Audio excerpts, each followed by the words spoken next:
G'day shedders. I'm going to show you a few things to check when buying a used car. That way you'll know if it's worth calling your mechanic for a more thorough inspection. This morning we're just going to inspect this Subaru. As I approach the car, that's when I start my inspection at a distance, because at a distance I can see if there's any blemishes in the paintwork, meaning it's had a repair. I'll look at the flushness of the panels, basically how square each door gap is. It's quite important. You see how easily the door does open. That seems fine. This gap, it's nice and even. Just check the door, opening and shutting. If it's firm, that's when I'd look a little bit further. The outer panel is actually a skin, and it's quite common if you have had an accident that the repairer will have replaced the door skin. So you've got this bead of sealer here, and it's quite difficult to replicate in the case of an accident. A panel shop is going to find it very difficult to achieve the same factory finish. So I can tell that that's a factory finish. This is quite important when looking at a car to buy, because if you see there's some sort of problem, it'll prompt me to look further down the car and investigate further. Again, I'll look from a distance and I'll see that I'll look at all my gaps around the tail lights, bumper bar. I can see that they look really uniform. Up here, I see it's flush. There's just no evidence of an accident. Again, I'll check my seam sealer here. Most cars, especially Japanese cars, have a wide seam sealer, which is really difficult to replicate if it has been repaired or it's had a new tailgate. I can see here that this car has been assembled and then painted. So if I look at this bolt, if it was to have chips from a spanner or a socket, then I would investigate further. It would mean that some sort of work has been done on the back of this car. So it's a simple thing, but it's a good indicator of originality. So I want to know if this has had any accidents in the rear. So I'll just get this out of the way. Okay, it's got the original wheel brace. Tyre, I can see that tyre has never been used, so obviously they haven't had a flat tyre. That's quite a good sign. You usually don't need to take the tyre out, because I can see, if you can bring the camera in here, I can see the seam seal is original here. There's definitely no repairs in the back of this vehicle. So that's another tick as far as I'm concerned. While I'm at the back of the car, I'm going to put my head under the car as much as I can and just look at a few things that I seem to think are important. You can see here you've got your differential. It's dry as a bone. That's a really good sign. It's quite important to look at that. Bushes and seals are obviously fine on this car. While I've got my head under it, I will have a look just to see if there's been any obvious damage, and there definitely hasn't on this one here. It's always good to look down the side of the vehicle. This will show you your car park dents, and obviously that's not a big deal. Every car is going to have a couple of car park dents.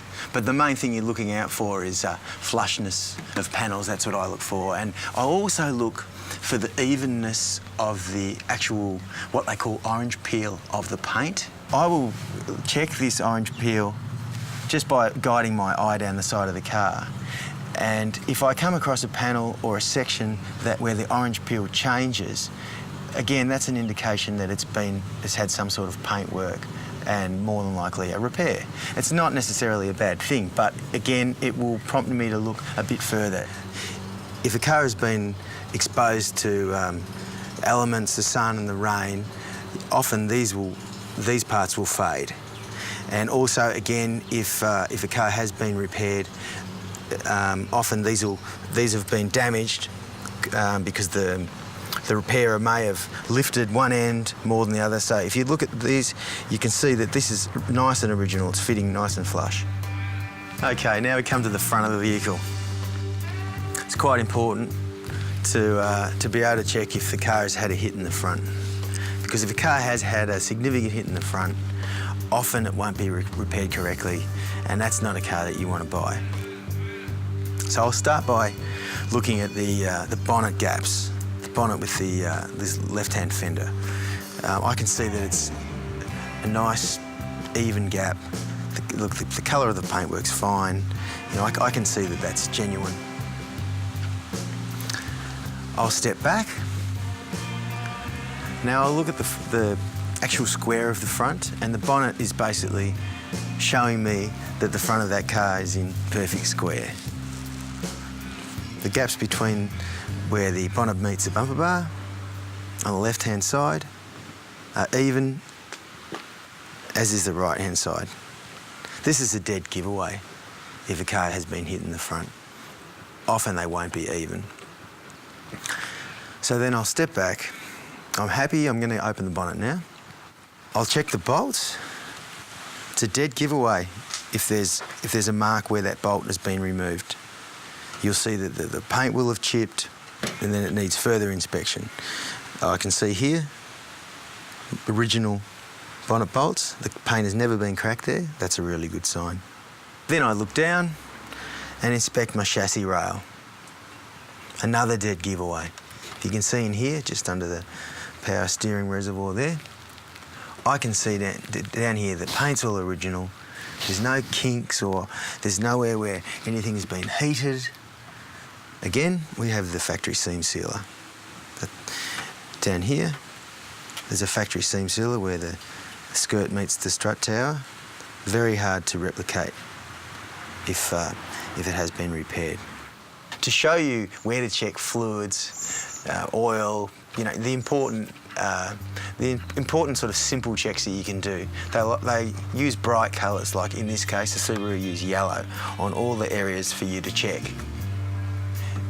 I'm just checking my fluids. I can see that the coolant is almost full, which is, you know, a good sign. While I'm here, I'm just going to inspect the oil. So I'll just put the dipstick back in, pull it out. Now the level on this is spot on. I can see that oil is not burnt. It's quite clean. You can see through the oil to the steel of the dipstick. Look for any oil weepage, fluid weepage. Usually, you know, you might have a bit of fuel or so forth. We're looking quite clean here, but on the Subaru Boxer engine, you can see where my finger is there. That's the rocker cover gasket. Often you'll get slight oil weepage there. Okay, I'm just going to start the engine and have a listen. This will just indicate if there's any major issues.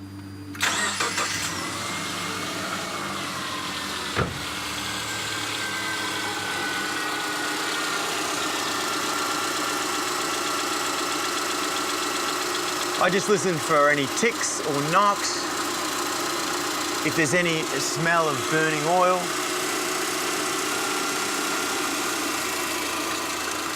It sounds fine.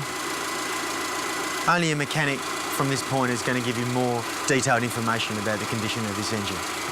Service history is very important. You just want to check that it's been serviced at the right intervals. And also, I will check the service sticker on the windscreen. It is possible to, and people do it, to wind back the kilometres to make a car appear having travelled less than it actually has. So I will, if I notice that the steering wheel is actually worn significantly more, if I'm looking at a car that's got 100,000 Ks on it, but the steering wheel is quite worn, you know, to me it shows that it's done significantly more mileage. If all those things come up good, it's time to call your mechanic for a thorough inspection. That way, you've got the best chance of buying yourself a good used car.